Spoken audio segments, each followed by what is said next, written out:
From the 1011 Now streaming studio, this is The Night Beat. Good evening. I'm Danielle Shenk with your headlines for Thursday, March 6th. Starting with a major update on a Seward County murder case, a judge has ordered a competency evaluation for 54-year-old Casey Kent, accused of shooting and killing his ex-fiancée, 36-year-old Jamie Hagan, last month. Kent will undergo the evaluation at the Lincoln Regional Center after authorities confirmed he is expected to survive a self-inflicted gunshot wound. The hearing is set for May 19th. Kent remains in custody while hospitalized in Omaha. Meanwhile, in Scottsbluff County, a $5 million bond is set for 71-year-old Carl Thomas, whose competency hearing has been delayed to next Friday. Thomas is accused of kidnapping 2 women and 3 children after meeting them at a Big Springs motel.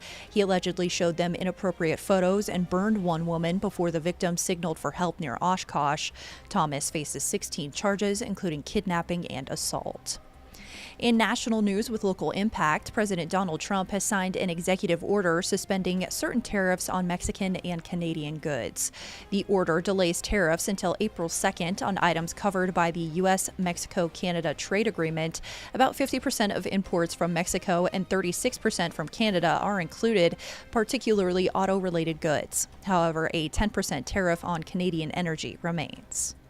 Nebraska farmers are already feeling the effects of this uncertainty. Farm Bureau President Mark McHarg says some farmers are frustrated with trade partners not honoring agreements, such as Mexico's refusal to buy genetically modified corn and Canada's reduced dairy imports.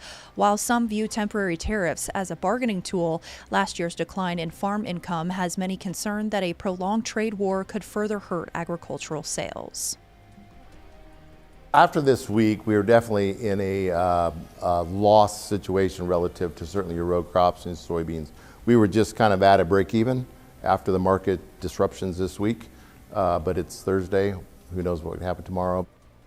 And in state financial news, Nebraska's budget shortfall for 2025-27 has grown to $357 million due to a reduction in federal Medicaid funding, adding over $90 million to the deficit.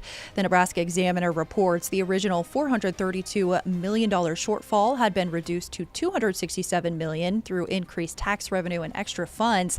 However, the Medicaid change has pushed the deficit back up. With recommended cuts, the shortfall could drop to $189 million. Lawmakers are now exploring solutions to address this fiscal challenge. A couple bills are under consideration in the unicameral. One, by Lincoln Senator George Dungan, that we want to point out, would create a suicide mortality review team under the Nebraska Department of Veterans Affairs. The other seeks to address concerns over dental insurance premiums requiring 85% go toward patient care instead of non-patient costs like executive salaries.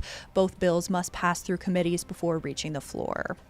Lastly, in sports, there will be no red-white scrimmage for Nebraska football this spring. Instead, the Husker Games will feature a 7-on-7 football game, NFL Pro Bowl-style skills competitions, and a girls' flag football exhibition at Memorial Stadium.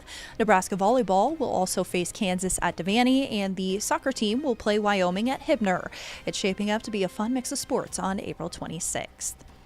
Rounding out your night beat is a check of the 7-day forecast.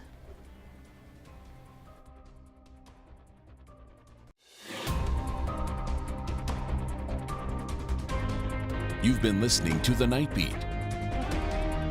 Watch, listen, and stream on the 1011 app on YouTube or wherever you get your podcasts.